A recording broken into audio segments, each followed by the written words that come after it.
Welcome to A Cup of Gratitude with Amanda Schaefer. Hi, I'm your host, and I'm so glad you stopped by. This podcast is really for anyone, anywhere, anytime. And it's about taking a moment to slow down and look around and actually see all of the good things that are there. There's no question that asks, is your cup half empty or half full? But I think a better question is, what's in your cup? I mean, a drop of gratitude will benefit your life unimaginably more than a full cup of anything else. So let's settle in and take a look at how we can shift our focus and embrace the joy and the wonder of the life that we have. And once you start, you won't be able to stop seeing the good. And just like me, you won't be able to stop talking about it. And somehow that creates even more. Even in the midst of difficulty, even when it's really hard. Learn how to drink from a cup of gratitude. Welcome. Today I'm speaking with Brenda Covert, who is a children's author and an editor for books ranging from picture books to MG, YA, and adult fiction and nonfiction. Her debut picture book, Meanwhile Back at the Manger, came out in November 2025 and shares the joy of Jesus's birth through a creative retelling. Brenda has written more than 400 short stories for children, along with poems, scripts, and other creative works that have appeared in school and church resource materials. And in 2025, Brenda became a co-host of the Write2Ignite podcast and introducing listeners to authors of children's books and then others in the publishing world. And when she's not writing or editing, you might find Brenda reading aloud to children, planning holiday crafts, or enjoying a cup of cocoa any time of the year, because Christmas joy is great year round. Welcome, Brenda. Thanks for joining us today. Thanks for having me. Yeah, I'm looking forward to our conversation. You and I have been connected and following one another on social media for a while. We've tried to support one another. I know I enjoy being connected with you, so I'm looking forward to sharing your story with others. And over here, we do things a little bit differently. So I always start at the beginning. We look at your childhood and work up to what you're doing now. And it really has become this beautiful way for us to see that in every unique story, with all the different twists and turns and things that can happen. In every story, God is faithful and God is the same. He is always dependable, never changing, and just such a wonderful, wonderful Father. And so I love the opportunity to do that. And I love getting to hear how beautiful every story is, because no matter what you've been through, God is with you in it. And he embraces you as you go. And it's just wonderful for us to be able to recount our stories back to others and meet them in places where maybe they haven't yet encountered God or haven't yet gotten to that place of hope. And we're able to be an encouragement, right? Mm-hmm. So with all of that in mind, would you be willing to tell us a little bit about your childhood? Sure. Okay, so my parents were both raised on farms.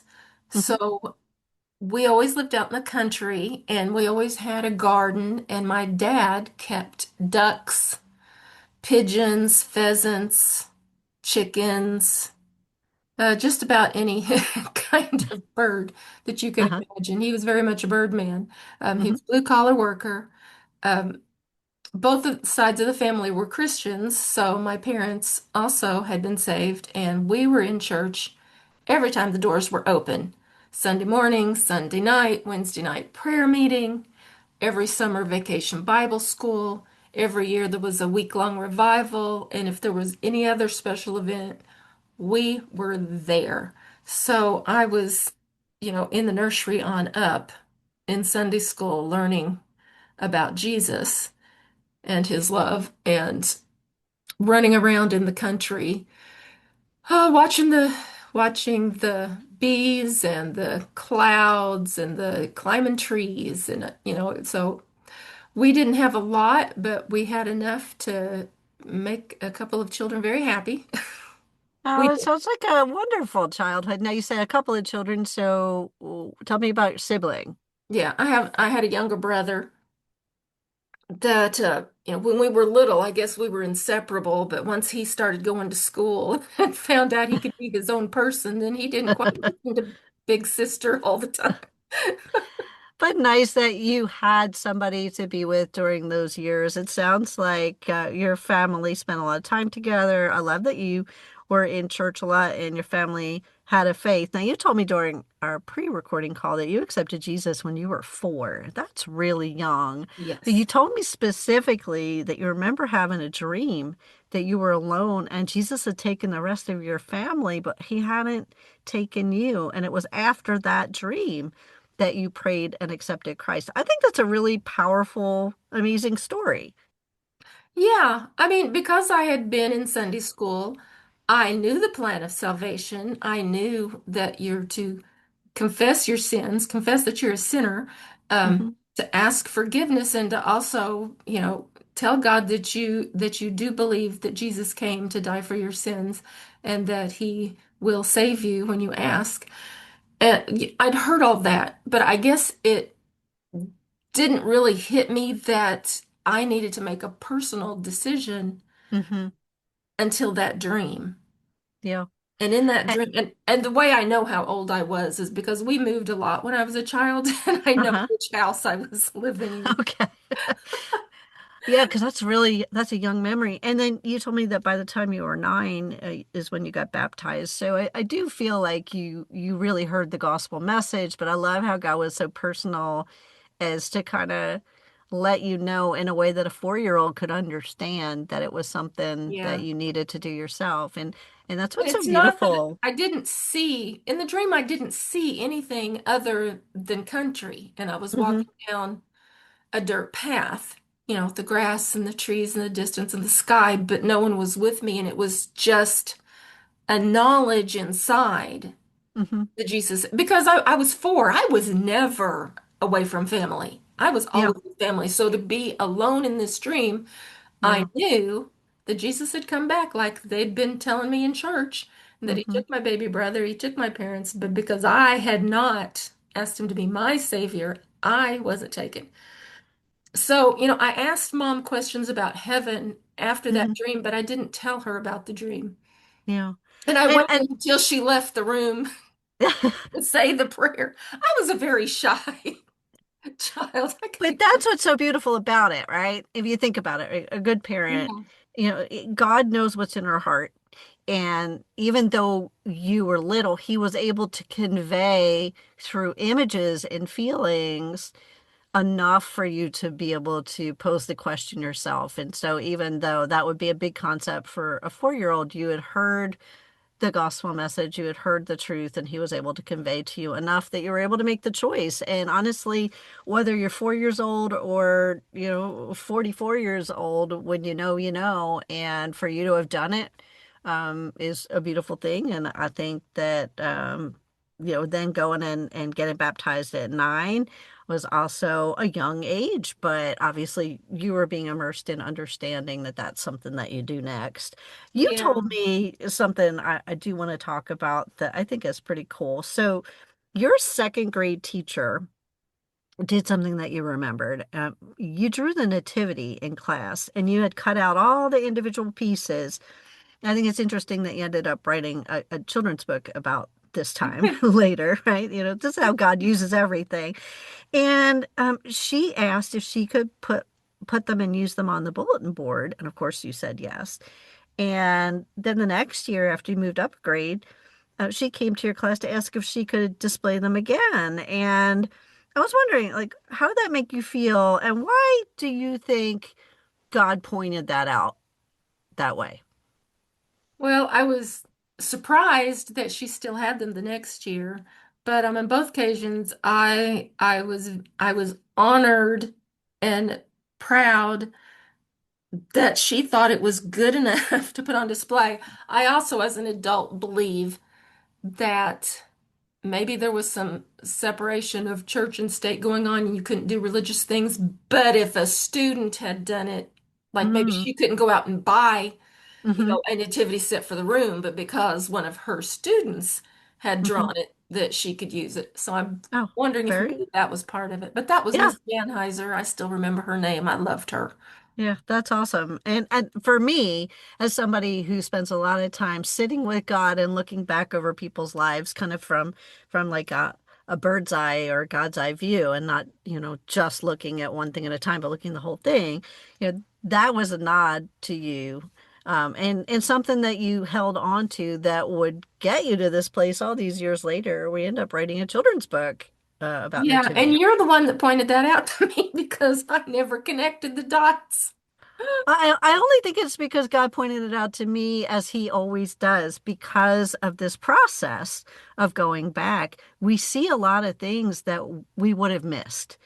And sometimes we still miss it ourselves. We need another person there to say, hey, look at that. Right. And I think we do that in community with lots of things.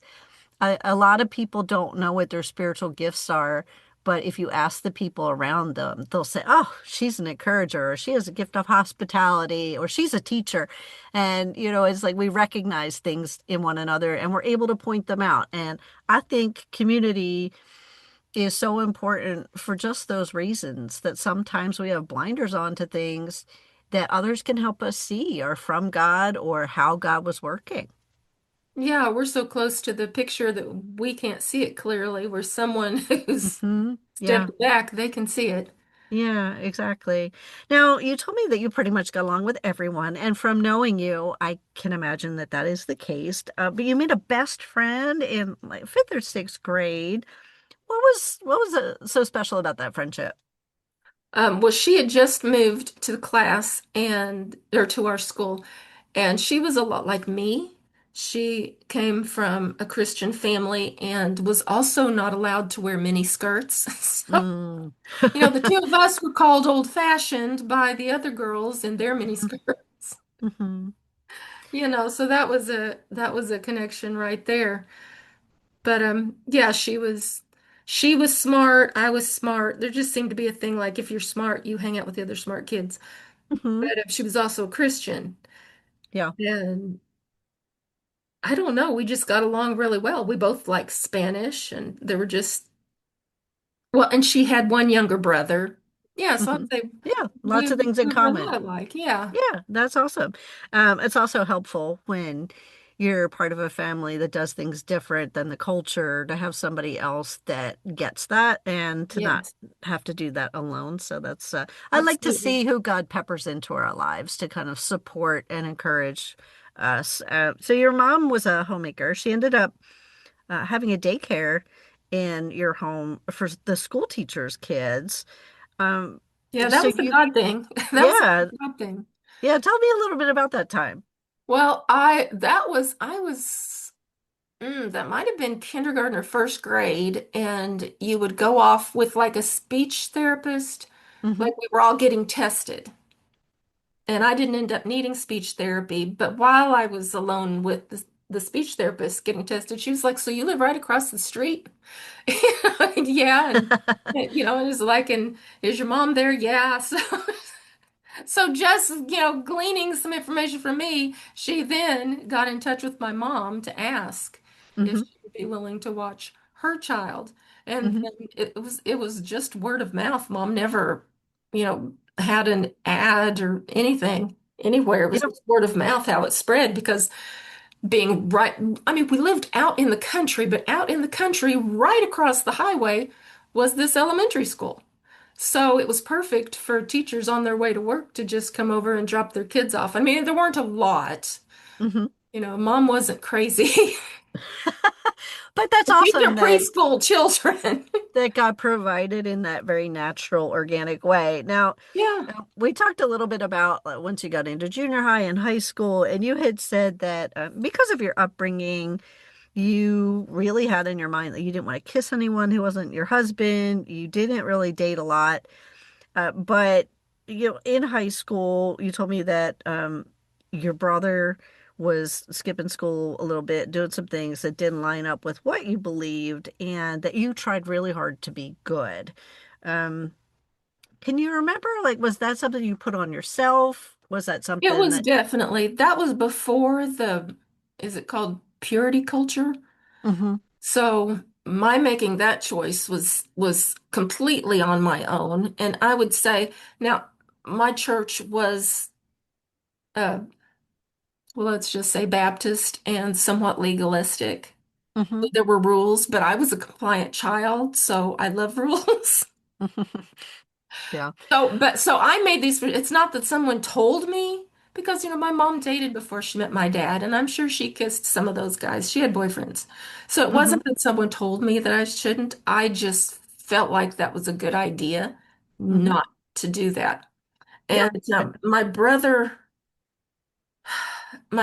messing around, and I mean, he got involved in smoking and drinking and skipping class, and he was class clown, Mm-hmm. and I just, I somewhat felt the burden to be the Mm-hmm. good kid, Yeah. but I was already kind of wired to be the good kid, so I would Mm-hmm. be the goody two shoes to make up for him, and he was getting a lot more attention at home than I was. Yeah, I bet. So, you're trying really hard. Like I'm getting on the honor roll, I'm getting on the high honor roll. I'm in choir and we're doing our recitals and things, and I'm getting in plays and I'm getting in musicals, and I even my freshman year I did track, and I don't love sports. Mm-hmm. But my dad had been in track when he was in high school, so I thought he would enjoy if I was in track. But I Mm-hmm. did not enjoy that. But he did come and did not see me run because I hid in the car. I was also shy. So if for me to want to be in a play, that was because they would tell me what to say and tell me what to do. And then Mm-hmm. I felt confident. I could be Right. confident that I was doing the right thing. Mm-hmm. But I was still shy, so I did not hear. I must have been talking or something with my friends, but somehow I didn't hear what race I was going to be running in. Oh no. And I was too scared. I was scared of Mr. Brett, honestly. I was scared of him. He Uh-huh. was also my history teacher, but he was the coach. And I was too scared to go tell him that I didn't hear what race I was supposed to run.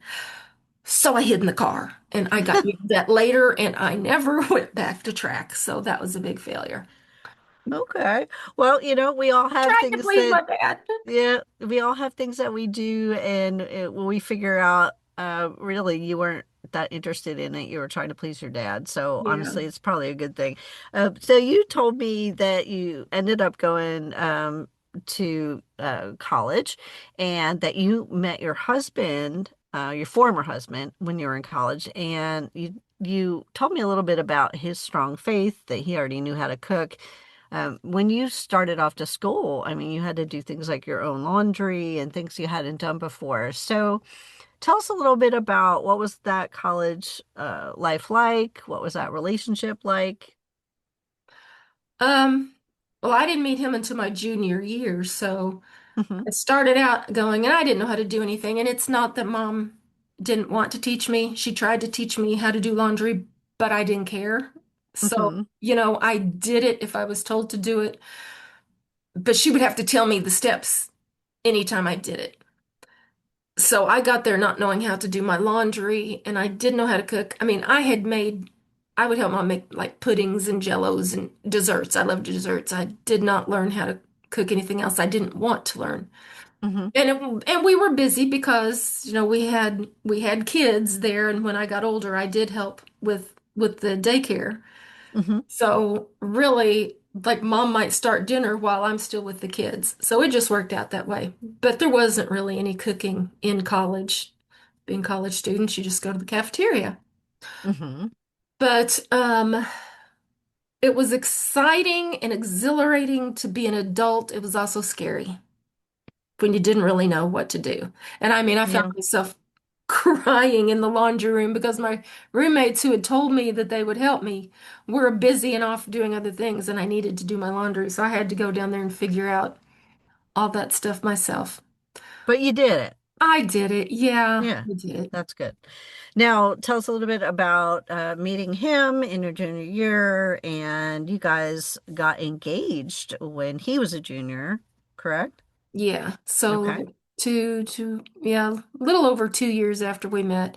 But yeah, we met through a friend of his, and I thought he was up to something because he was a freshman and I'm a junior. And what freshman thinks they should ask a junior out on a date? Mm-hmm. So I asked, I asked someone else who knew him if he was up to Mm-hmm. something, and he wrote me that night that he wasn't up to anything but 5'11" and 3/4. So Oh. he had a good sense of humor. Uh-huh. So yeah, he we went out for a few months, and I mean I liked him, but I didn't think I was going to fall in love with him. He Mm-hmm. was impressive, but I just had the idea in my mind that he's too young and but he what I mean he had been working hard jobs since he was 16. He'd Mm-hmm. done roofing and tearing pallets apart and just all kinds of hard things. So he seemed to have a good work ethic.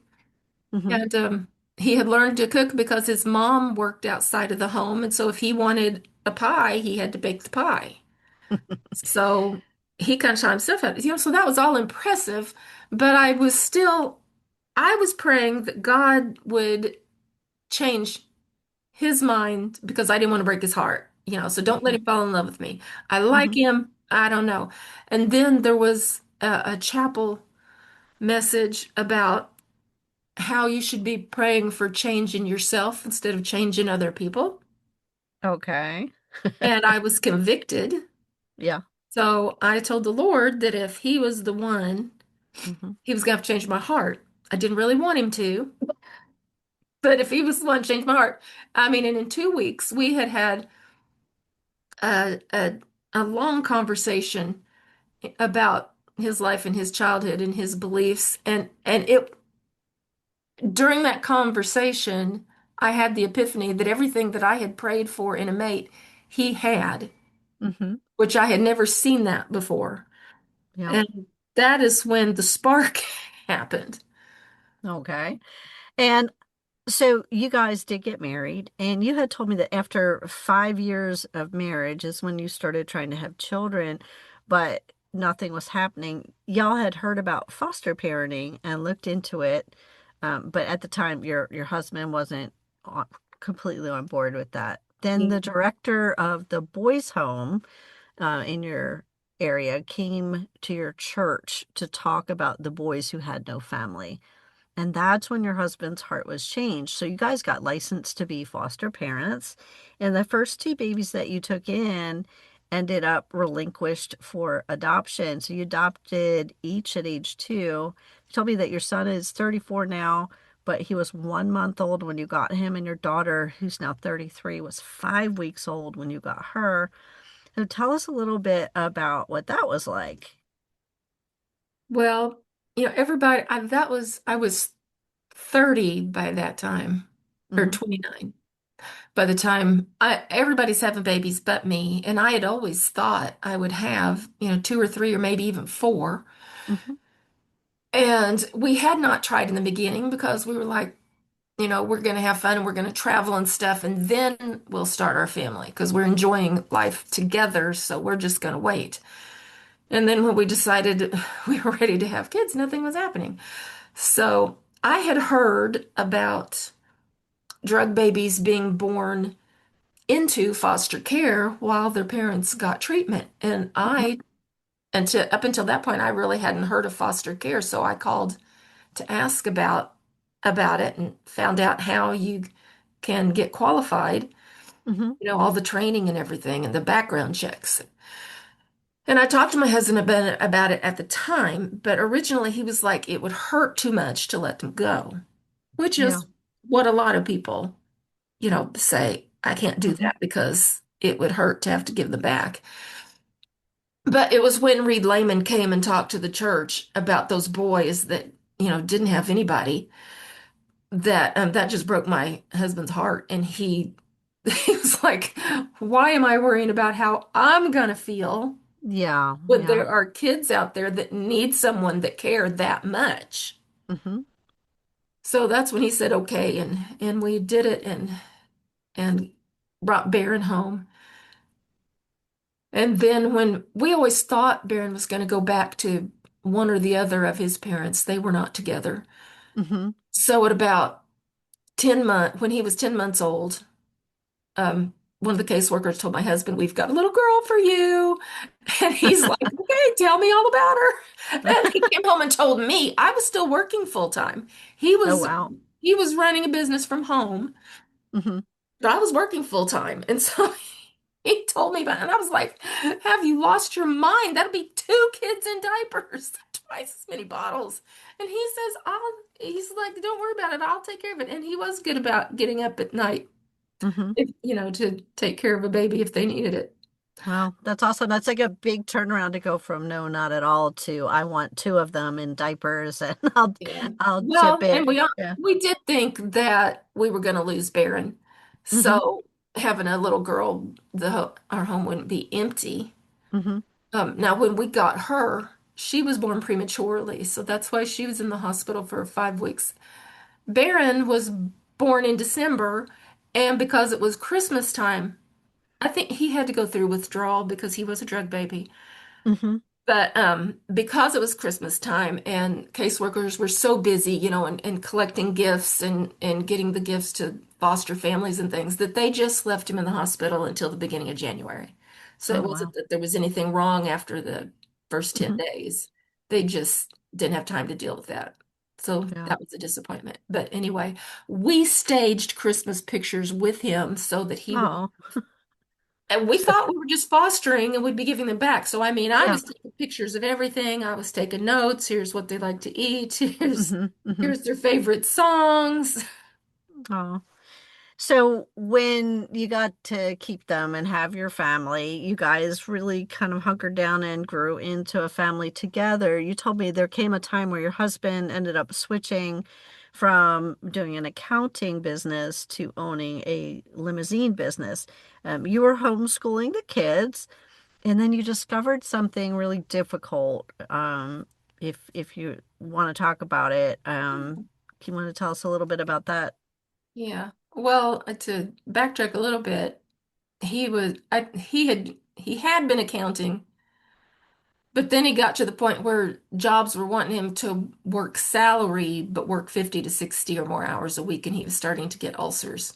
Mm-hmm. So looking for a business he could do for himself, he had met another limousine owner. Mm-hmm. And that seemed like fun. Apparently Mm-hmm. it ended up being too much fun. But Yeah. at the time, it was a good fit for us because then he was there during the day. He could go on field trips with us. Mm-hmm. But let's see, we tried K4 with my son. We put him in actual K4, and it was just, he was in trouble all the time. He had ADHD, so he was a very active little boy. And Mm-hmm. he loved he loved his teachers, he loved his classmates, but he did not love sitting still and listening. And it was so hard that I was Mm-hmm. like, well, I've met some homeschoolers in my church, and I was like, well, I think that will be better. I think he needs one-on-one instruction because otherwise he's too busy, trying to play with the other Mm-hmm. kids. So, and my husband being at home because limousines typically nights and most weekends. Mm-hmm. So that was great because he could help with the kids and he could go on the field trips. And so, yeah, that was great for K5 and first grade. And then he was gone more often. Mm-hmm. And I felt like something was off, Mm-hmm. but I didn't know what. Yeah. And then he got arrested in another state. Mm. And that was my first inkling of what he was involved with. Um, try He didn't leave until 6 months later. Mm-hmm. I didn't know what to do because, I mean, I was a homemaker teaching kids, Mm-hmm. and my mom lived 500 miles away. I didn't want to take the kids and go back there and have, one room with the three of us in it in her house. Mm-hmm. I wanted God to fix my husband, is what I really, really wanted. So I was praying for that. I mean, we were still going to church, but he didn't go to church every week as we had been. Mm-hmm.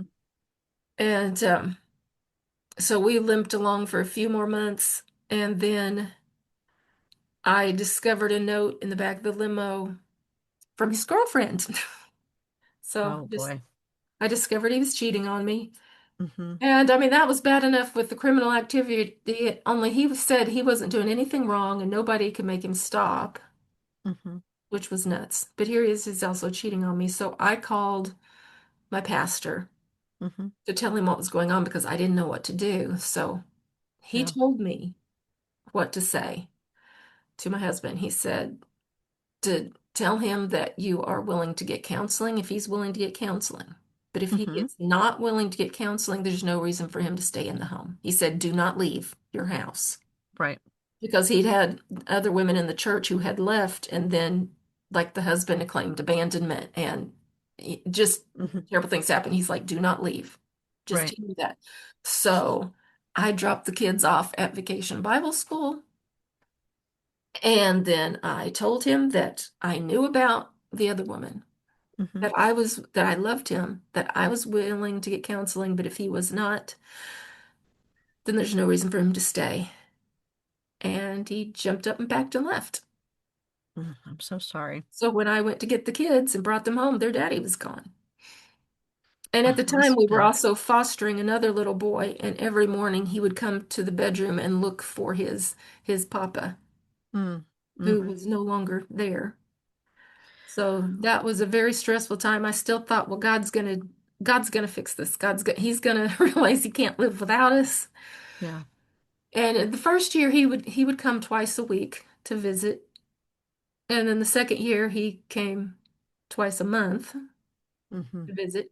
And the third year we saw him only 5 times I'm before we so ever saw him sorry. again. And then a few months after that, he got arrested on the 6 o'clock news.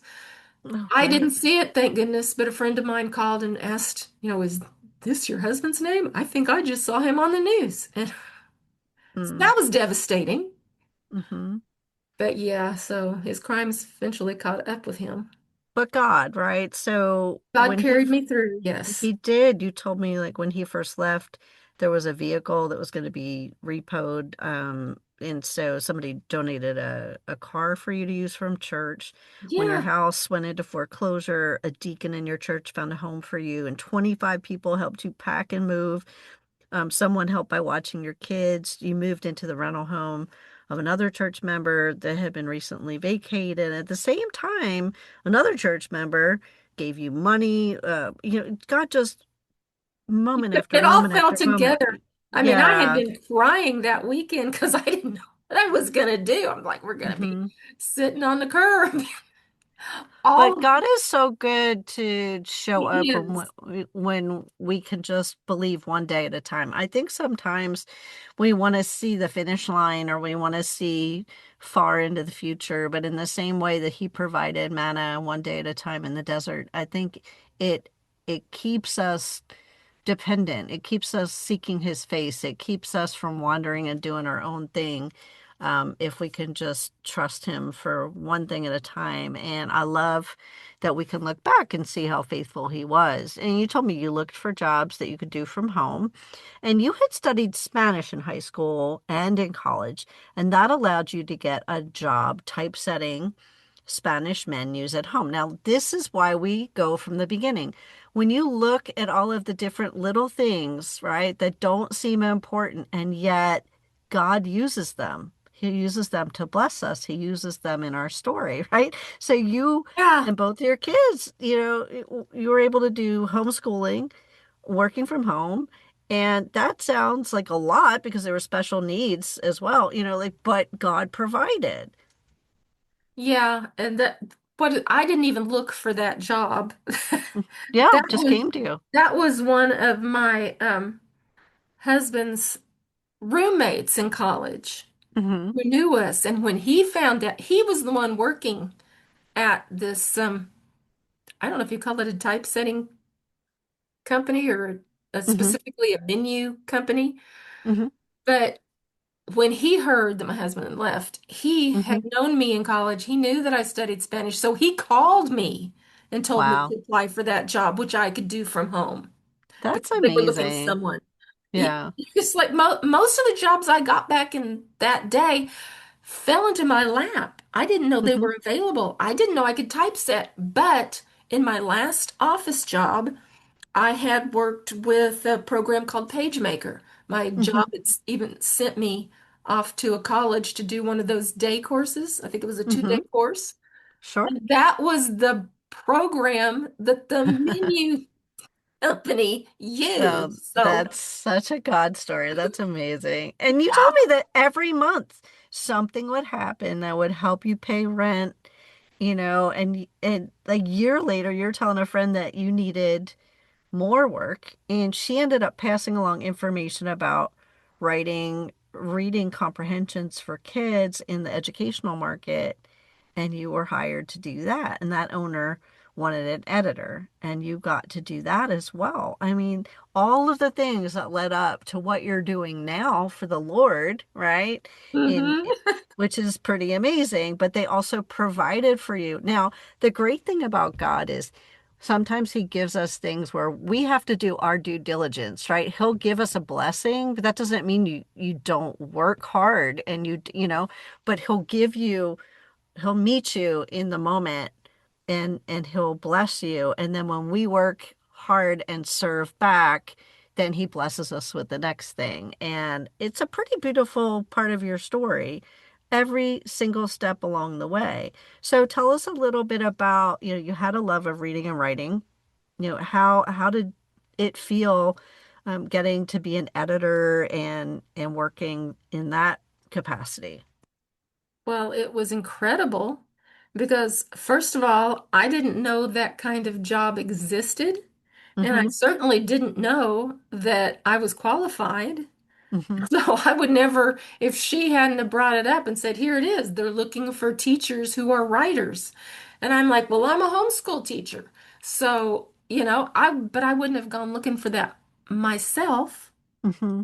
It was just dropped into my lap. So I applied and I got the job and it was amazing and I learned so much. Yeah.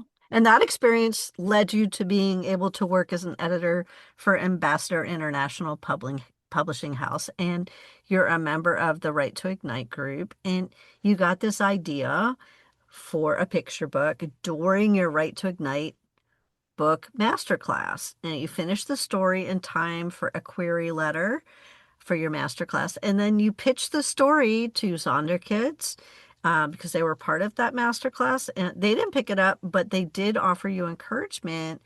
And so you Mhm. sent it to Ambassador International, and 4 months later, they offered you a contract. So tell us a little bit about that and about your book. Yeah, well, I was no longer editing for Ambassador International, but I still, knew the different authors and the owner and the COO. Hmm. So, I've still had conversations now and then, and we had them involved with Right to Ignite when we were holding in-person conferences, Hmm. which unfortunately COVID put a stop to that. That's when we pivoted to do the master classes twice a year. So I thought, why not try Zonder Kids? Because they don't take unsolicited manuscripts unless they come participate in, a writing group. Hmm. They'll tell you what to write, that they will look at it. So they told me it was a clever twist to a classic story, but Hmm. they didn't think it was quite commercial enough. And I'm like, I don't even know what that means. But I was like, okay, well, you know what? I know Ambassador National had done children's books. I didn't know if they still did because I knew they would take breaks now and then. Like, we've got enough picture books. We're not doing picture books right now. So I Hmm. just, sent a message asking if they were taking picture books. They asked me what I wrote and then told me to go ahead and send it in. So I didn't do the form like you're supposed to do because Uh-huh. I had just been asking an informal question. But Hmm. it took 4 months. Now, by that time, I thought the answer was no, Hmm. because it was 4 months of hearing nothing. And then all of a sudden, here's the email with the contract attached. So, I mean, I was so happy and relieved and excited. That's And then it's amazing. like, hurry up and wait Yeah. because it takes so long to go through the editing process, the illustrations, Hmm. everything to How long finally did it do. How long two did it years. take you? Oh, We wow. had Yeah. planned for 1 year, but my illustrator got sick and Hmm. I think was out for at least a month, so she Hmm. couldn't get the rest of the illustrations done in time to release in the Hmm. fall. So then we took another whole year. But that was okay Hmm. because during that time of waiting and being disappointed, I was also collecting endorsements where you go Hmm. around, read my book and give me a possible endorsement. Sure. And I had gotten some advice, like, you know what? I would like this even better if Hmm. I was like, oh, because I wrote that story and wrote that story and wrote that story, and I thought it was the best it could be, and I found out that I was wrong.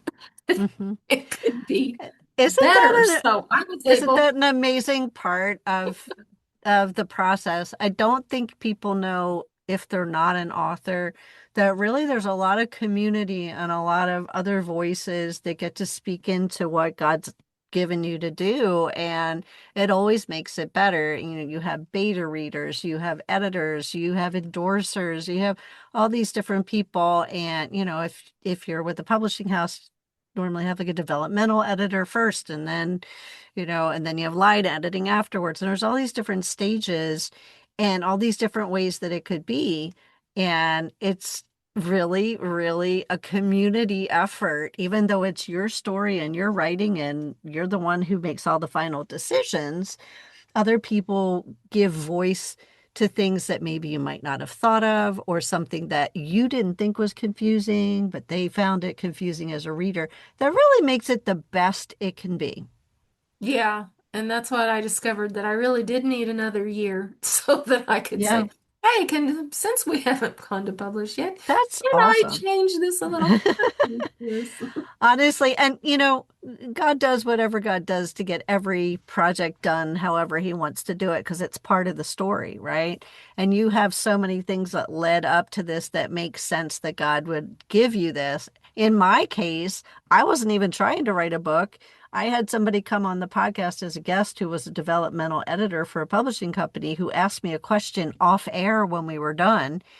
And a week before that, God had said, put everything aside. I want you to start working on this idea. And I thought, well, that makes no sense, but sure.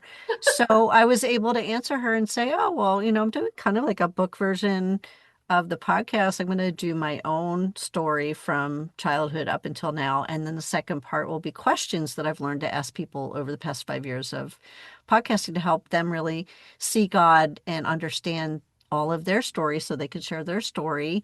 And she said, well, when you get the book proposal done, send it to me. So I hadn't even started. Normally they take like 6 months for, a nonfiction adult book. And I power wrote it in 3 weeks, sent it off to her. And I'm thinking, maybe a couple months I'll hear back. Same day, hey, I'd like to set up a Zoom call. So I'm thinking she's going to be really nice and just a very nice lady and be like, sorry, I know I asked you to send it to me, but it's not quite ready or whatever. But And same day, yeah, that's same day. amazing. Yeah. And then when I had the Zoom meeting, that's what I thought she was going to turn me down. So I was prepared for that. And she said, hey, so we want to offer you a traditional contract. And I thought, oh my goodness. She said, but we're a small company. So we had already acquired all of the books that what we could for the next year. And I'm thinking I'm going to have to say no, because God said, put everything aside, do this now. It's really important. And she said, so I'm getting ready to turn her down. And she said, but when we prayed, God said, make room for it. So can you have it done by? So I ended up signing the contract in June of 2024, and it was out in April of 2025. That's 10 months and I hadn't even written Wow. it. Yeah. So, but I get to tell that story. That's 100% God. Yeah, definitely. 100%. Yeah. That's amazing. Yeah. But in my case, he rushed it. In your case, he gave you more time. Whatever it is that he needs to do to get the story he wants out, when he wants it out, in his timing and in his will. And I think that's pretty cool, Hmm. because we both have, like, definitely both have God stories. Now, I think it's really awesome that you were able to do that. Now, you and I talked about during a pre-recording call that we're going to do a giveaway of your book during the week that your episode airs. So everyone be on the lookout for that. I have one more question for you. I always end every podcast with this question. It's my favorite question. And it's not that we can go back and really change anything, but someone listening today can take the wisdom from your answer and they can apply it to their own life now. So if you could go back and give your younger self any advice, what would that be? Well, I have two answers. Okay. Because I was a shy child, a lot of it was worrying about what people thought of me, Mm-hmm. whether I was doing the right thing or saying the right thing. So as an adult, I had a friend tell me nobody's thinking about you. And she laughs. She's like, you need to understand that they're more worried about themselves than they are about Uh-huh. what you're doing. That's true. I'm like, yeah, I wish I'd have known that when I was younger, but it just Mm-hmm. always seemed like everybody was watching. But the other thing that I would really, really want to tell myself is interview your parents. Mm. Both of my parents are gone now, and actually, my dad died a month after he visited, and at that time, I wanted to do an interview with him. I wanted to Mm. do uh, a darn it, what do you call those things that we don't use anymore? A Those big recorder? old camcorders. Is it a Uh-huh. camcorder Mm-hmm. that you could, yeah, I wanted to set one up and I wanted to interview him about his years in World War II. Mm. And he just was not feeling well and he didn't feel like he looked well, so he didn't do it. And then he died a month later. Oh, I'm so And sorry. had he known Mm-hmm. how much comfort I would have gotten from that, Yeah. and that he was going to die so soon, I think he would have. He would have done, Yeah. but he didn't. And then my mom died 5 years ago, and I didn't get to see her the year of COVID Mm. because, they shut down everything. It's like in Illinois, you could not travel. Yeah. So I couldn't drive from here to there like we were planning to. And so the following year, I was excited. I was gonna tell the day I was gonna tell her when I was coming, Mm-hmm. the coroner called instead, Oh, I'm so telling me that sorry. my brother had found her dead. And my plan had been that when I got to see her again for the first time in 2 years, that I was going to do a Mm-hmm. video recording Well, of I've us. got to say, number one, again, I'm so sorry for your losses, but also that is wonderful advice. Now, my dad's 95. I moved 6 years ago to take care of my parents. My mom passed away 2 years ago, but I gave my dad a digital recorder for him to talk into and share anything he wanted to share. And, I told him that I will turn it into a book.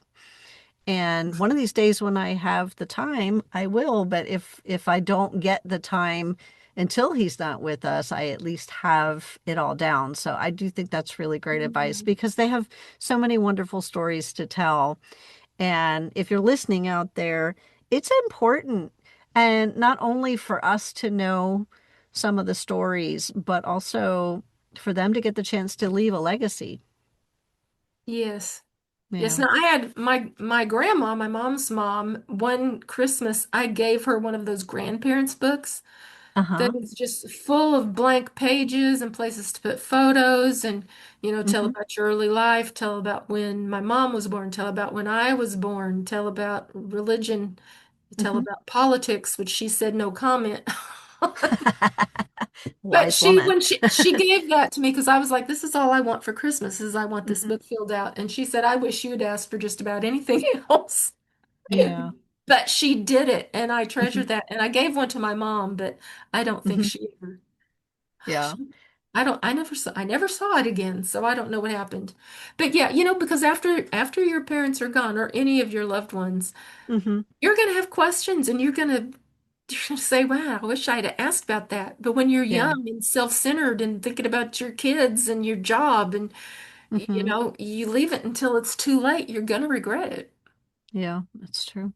Well, having been here for so long, I know a lot more things than I ever would have known. And I also had the privilege of seeing kind of little tiny miracles along the way, of watching people who are very set in their ways soften and learn to do things differently. And, God is working all the way up until the end with everyone, and that is an encouragement.